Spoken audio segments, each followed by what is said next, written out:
I'm Ron Alt. I'm the president of the Metal Trades Department, and I'd like to talk to you just a little bit about the Employee Free Choice Act. You will see some folks that I worked with in campaign at Justice at Avondale in New Orleans, Louisiana from 1999 to 2002 talk about their experiences during that campaign. That campaign is the poster child for the need for Employee Free Choice Act. During that campaign, 38 employees died on the job unnecessarily at that shipyard. During that campaign, the Occupational Safety and Health Administration levied more than $500,000 of fines against Avondale Shipyard for knowingly exposing employees to known safety hazards on the job, including death hazards, imminent death hazards. And as a result, 12 people died in a very short period of time. 3 people died in a 90-day period during the campaign. Avondale was a hellhole. It was the worst place that people could work on the Gulf Coast. They were the lowest paid shipyard and the most dangerous place. The workers voted in 1993 in a secret ballot. National Labor Relations Board conducted election by more than 60% to have a union. But the company vowed, over the threat of the owner dying before he would ever allow those employees to have a union. And for the next 8 years, he carried out his vow. He fired employees, he harassed employees, he intimidated employees, and he was cited by the Occupational Safety and Health Administration, the National Labor Relations Board. He was exposed in hearings in Congress to no avail.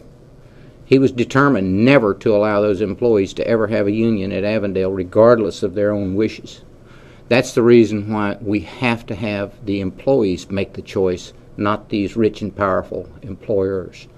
So take a moment, listen to what they've got to say, and then support the employee free choice. Call your congressman.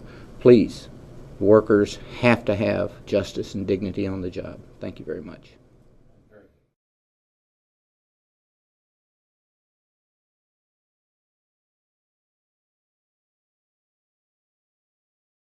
We're here today to do 2 or 3 things. One is to affirm our faith in the American dream and in the American promise.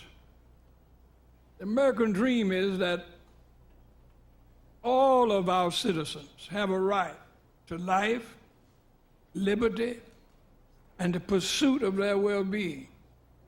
The American promise is that they can do that without discrimination on the basis of race, or color, or gender, or age, or religion, or class, so that the worker in this country, according to the American dream and American promise, has just as much right to all the opportunities and fulfillment in life as the President of the United States.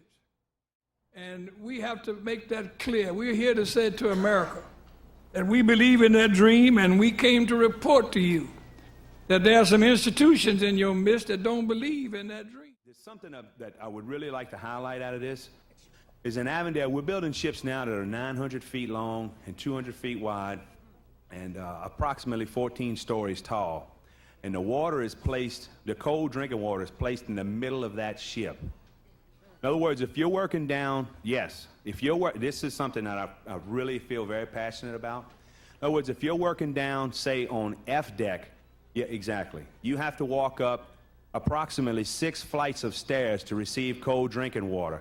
And with the conditions of the heat out there now, we have a problem with men going into first aid complaining of heat stress and heat exhaustion.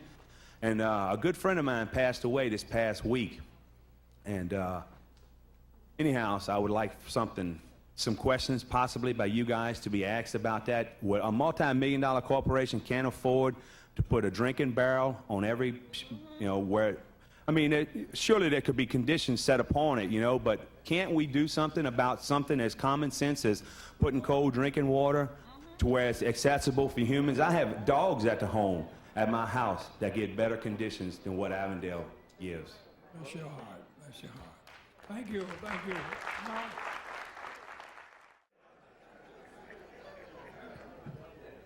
My name is Frances Lewis. I work for Avondale Shipyard for 13 years. I'm also a supporter of the Justice for Avondale campaign for 6. On August 18, 1988, I was ran over by a crane that left the left part of my body disabled. My workman comp was cut from over $600 to $165 a month. My hospital bill plus therapy runs over $5,000. April of this year, several weeks before, I made a radio commercial for Avondale Shipyard for the arrival of Jesse Jackson. Before this commercial, there were no problems with medical bills. There were no problems with therapy, and there was no cut in salary. We need a union. We need a contract.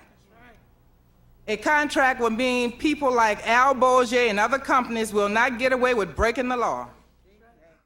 I'm Annie Gertley. I worked at Avondale for 17 years. They suspended me for 3 days.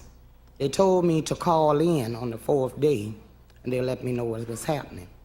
Called back on the 4th day, they told me I was fired. My pink slip read for causes. I still don't understand what that means. I support Justice of Avondale. I had been wearing and supporting them, and I'm thinking that's what it was. We need a union, and we need it now. Good evening. My name is Harry Thompson. I've been working in Avondale for some 20 years. I'm honored to testify here for myself and for all other workers who would love to voice their opinion of non-justice at this company. I am going to tell you about an incident that happened with one of my co-workers who was involved in a terrible accident. This individual lost both legs, cut off above the knee, 3 fingers on one hand. He laid injured in the hospital for some over 3 months. The company only would give him, and it took some getting some help from other workers to receive his benefits from the company. But what they didn't want to pay was the money for the loss of limb. Workers were so disgruntled about what was happening to this worker that we had to put a raffle together to help to pay the insurance for his wife and his 2 kids, because the company failed to pay anything but a small amount of compensation that was given to him. Why? This is what a company like Avondale does to a devoted employee. We have to cease this. You've heard the statistics about the people killed just yesterday, and today it continues. We come to deal with human rights, civil rights, and workers' rights.